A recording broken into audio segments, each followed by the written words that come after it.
प्रिय विद्यार्थियों नमस्कार। आपके आग्रह पर एक विशेष विषय को लेकर के हम आप लोगों के बीच हैं। विषय है प्रभा खेतान को लेकर और विशेषकर जो उनका निबंध है भूमंडलीकरण, धार्मिक, समाज और पूंजीवाद। इस विषय से संबंधित जिज्ञासा शिक्षार्थियों ने की है और मेरी पूरी कोशिश रहेगी कि इन महत्वपूर्ण बिंदुओं को आप तक मैं सरल रूप तक पहुंचा सकूं। प्रिय शिक्षार्थियों, प्रभा खेतान ने जब अपना जीवन प्रारंभ किया तो उस समय हमारा देश स्वतंत्रता के बहुत नज़दीक था। प्रभा खेतान का जन्म सन 1942 ईस्वी में हुआ था। कहने का आशय है कि स्वतंत्रता प्राप्ति से 5 वर्ष पहले, और 2008 तक इन्होंने अपने जीवन की यायावरी को बड़े सफल रूप में एक महिला चिंतक के रूप में, एक नारीवादी चिंतक के रूप में और अनेक पदों में अपने दायित्व का निर्वहन करते हुए अपने जीवन के द्वारा और अपने मस्तिष्क के द्वारा जिन तथ्य को इन्होंने अपने निबंधों के माध्यम से, अपने उपन्यासों के माध्यम से या जिन संस्थाओं के पदेन सदस्य ये रहीं, वहाँ से मुखर रूप में उठाने का प्रयास किया।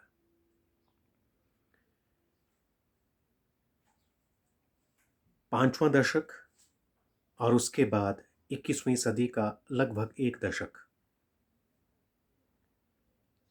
इन दशकों में हमारे देश में और वैश्विक स्तर में कैसे कैसे बदलाव परिवर्तन हुए, इसे देखने की ज़रूरत है। तभी हम प्रभा खेतान जी के उन तथ्यों से, उन बिंदुओं से होकर के हम उन्हें समझ सकते हैं।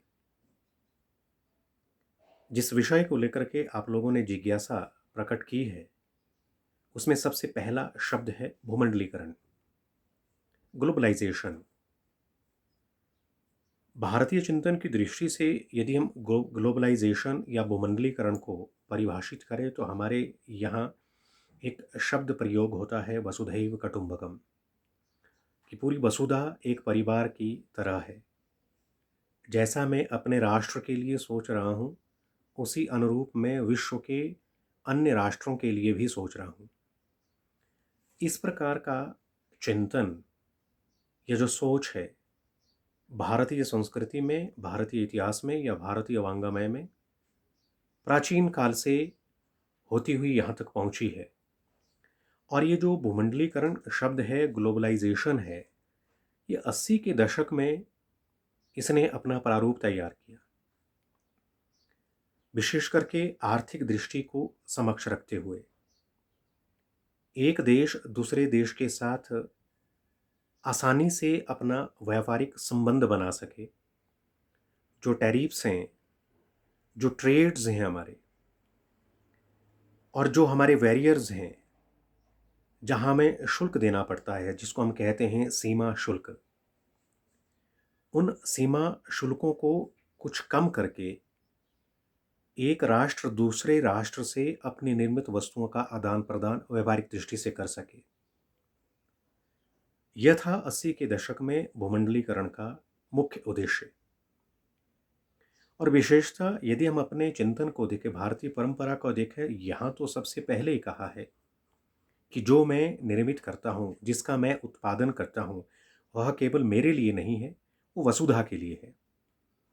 उस वक्त इस प्रकार के जो ट्रेड और जो टैरिफ्स हैं, जो सीमा शुल्क हैं, वो नहीं होते थे। जैसे जैसे मनुष्य ने विकास किया अर्थ के क्षेत्र में, पूंजी के क्षेत्र में, और विशेष करके राष्ट्र की स्वतंत्रता की जो बात उठी, अधीनता बहुत देर तक नहीं रहती, पराधीन राष्ट्र बहुत कम रहते हैं, बहुत समय तक यदि रहे तो उसके बाद वहाँ एक आवाज़ उठती है कि हमें स्वाधीन होना है, हमें स्वतंत्र होना है। स्वतंत्रता के बाद उस राष्ट्र की एक मूलभूत आवश्यकता रहती है कि मैं पूंजी से अपने राष्ट्र को कैसे समृद्ध कर सकूं। यह है आधुनिक चिंतन, आधुनिक भूमंडलीकरण, जिसमें अपनी निर्मित वस्तुओं को दूसरे राष्ट्र तक हम उन्हें पहुंचा सकें और वहां उस राष्ट्र की जो हमारी करेंसी है और जो वहाँ का जो अर्थतंत्र है, वहाँ से उस तंत्र के माध्यम से अपनी पूंजी को हम सुदृढ़ कर सकें। यह था 8वें दशक का एक उद्देश्य भूमंडलीकरण का, कि पूरा जो विश्व है वो इन सीमा शुल्कों से थोड़ा छुटकारा पा करके अपनी निर्मित वस्तुओं को दूसरे तक पहुंचा सके, दूसरे राष्ट्र तक पहुंचा सके।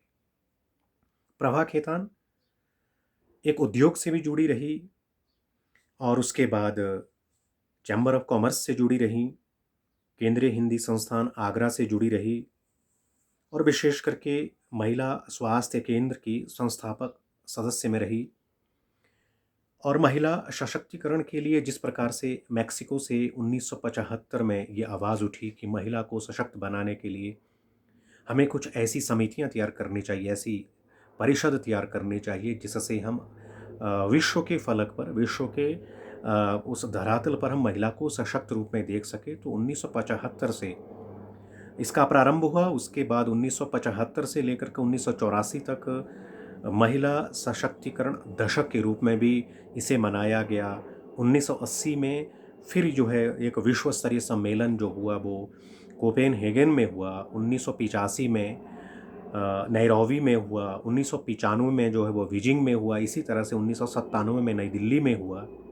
और विशेष करके जो हमारे संविधान में प्रावधान है, विशेष करके जो आर्टिकल 325 और 326 के जो अनुच्छेद 15, 16 और 21 है, अर्थात 15, 16, 21 और 39, 43 और 44, उसमें भी यह प्रावधान है।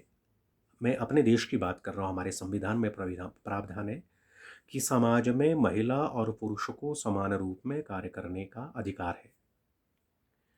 किसी भी वर्ग को अशक्त नहीं रखा जाएगा। समस्त वर्ग जो है सशक्त ढंग से समाज का निर्माण करेंगे, क्योंकि समाज का निर्माण महिला और पुरुष दोनों की भागीदारी से होता है। और यहीं से हम पूंजी को एकत्र करते और यहीं से पूंजी का प्रश्न उठता है। और भूमंडलीकरण जब धार्मिक समाज, ये प्रश्न बहुत ज़रूरी है, ये बिंदु बहुत आवश्यक है। प्रिय शिक्षार्थियों, धर्म जो है मजहब नहीं है। जिसको हम रिलीजन कहते हैं उसे धर्म नहीं कहते। धर्म का अर्थ है जिसे हम धारण करते हैं, और धारण करने के उपरांत जब भीतर से हमें प्रसन्नता होती है, भीतर से जब हमें आत्म परितोष होता है या संतोष होता है, उसे धर्म कहते हैं। कि एक शासक के रूप में उसका धर्म क्या होना चाहिए, एक प्रशासक के रूप में उसका धर्म क्या होना चाहिए, एक चिकित्सक, एक वैज्ञानिक के आधार पर उसका क्या धर्म होना चाहिए, एक अध्यापक, शिक्षक के रूप में उसका धर्म, उस व्यक्ति का क्या होना चाहिए। जब उस धर्म का निर्वहन हम निष्ठा से करेंगे, सच्चाई से करेंगे, तो उसके अंतस से जो अंतःकरण है, अंतःकरण होता है मन, बुद्धि और चित्त, जब यहाँ से एक आत्म परितोष की आवाज़ उठती है, यह है धर्म जिसको धारण हम करते हैं। कहने का मतलब प्रजा जिसे धारण करती है, और उस धारणा अवस्था से प्रजा जब अपने आप को सुरक्षा के भाव में रखती है, उसे हम धर्म कहते हैं। किंतु अलग अलग परिभाषाओं ने इस धारण करने की अवस्था को रिलीजन से जोड़ दिया, संप्रदाय से जोड़ दिया। संप्रदाय धर्म नहीं है। संप्रदाय तो हमारे जीवन का एक नियम है कि हम उस नियम में, उस आस्था में रह करके अपने उस साध्य तक पहुंचने के लिए जिन मानदंडों को हम अपने समक्ष रखते हैं, वो संप्रदाय है। इसलिए धार्मिक समाज का मतलब है कि मैं जिस समाज में अपने जीवन का निर्वहन कर रहा हूँ, जिस समाज में मैं अपना ज़िंदगी व्यतीत कर रहा हूँ, उस समाज के प्रति मेरी निष्ठा क्या है, उस समाज के प्रति मेरा उत्तरदायित्व क्या है, रिस्पॉन्सिबिलिटी क्या है। जब दायित्व बोध की भावना हमारे आती है, और वो भी पवित्र रूप में, पुनीत रूप में, निष्ठा रूप में, उसे हम धर्म कहते हैं। प्रभा खेतान ने अपने इस निबंध में भूमंडलीकरण, धार्मिक समाज और पूंजीवाद, इन तीनों शब्दों को व्याख्यात करने के लिए नारी को समक्ष रखा है कि आज के परिप्रेक्ष्य में महिला जो है, भूमंडलीकरण के इस दौर में, ग्लोबलाइज इस एनवायरनमेंट में और बाजारवाद के इस आबो हवा में महिला स्वजीवी बन गई है। कहने का मतलब कामगार बन गई है। उसके उपरांत वह अपनी जो उसकी दिशा है, जो अपना उसका पथ है, जो अपनी उसकी आशा जिज्ञासा है, उसे कहीं ना कहीं वो दमित रखती है, उसे वो दबा के रखती है। समाज के प्रति, परिवार के प्रति उसका एक भाव अलग रहता है, एक निष्ठ भाव से मैं समाज और परिवार के लिए कार्य करूं। ऐसी चिंतन को या ऐसे विचार को प्रभा खेतान ने धार्मिक समाज के रूप में रखा है नारी के द्वारा, कि नारी अपने धर्म का निर्वहन कर रही है, पर पूंजी के क्षेत्र में वह बाजार की वस्तु बनकर रह गई है। बाजार में विज्ञापन है, बाजार में वस्तुओं का आदान प्रदान होता है, और जब भारतीय नारी और जब विश्व के फलक पर जब नारी कार्य करती तो वहाँ उसे एक बाजार के रूप में भी देखा जाता है। और ये सबसे बड़ा जिसको कह सकते हैं हम कि अंतर्विरोध है मानवीय समाज में, और बड़ी विसंगति है, ये विचित्र। इन तीनों पर शब्दों को धर्म के अनुरूप, धारणा के अनुरूप और स्वच्छ मानसिकता के अनुरूप रखने का प्रयत्न जो है वो प्रभा खेतान ने अपने निबंध के माध्यम से किया है। संक्षेप रूप में, भूमंडलीकरण, धार्मिक समाज और पूंजीवाद रूपी जो विषय आप लोगों ने मुझ तक पहुंचाया था, आज हम इसे यहीं संपन्न करते हैं। कल हम फिर इस विषय को एक अलग गति के साथ आप तक पहुंचाएंगे। आप सभी स्वस्थ रहें, सुखी रहें। नमस्कार।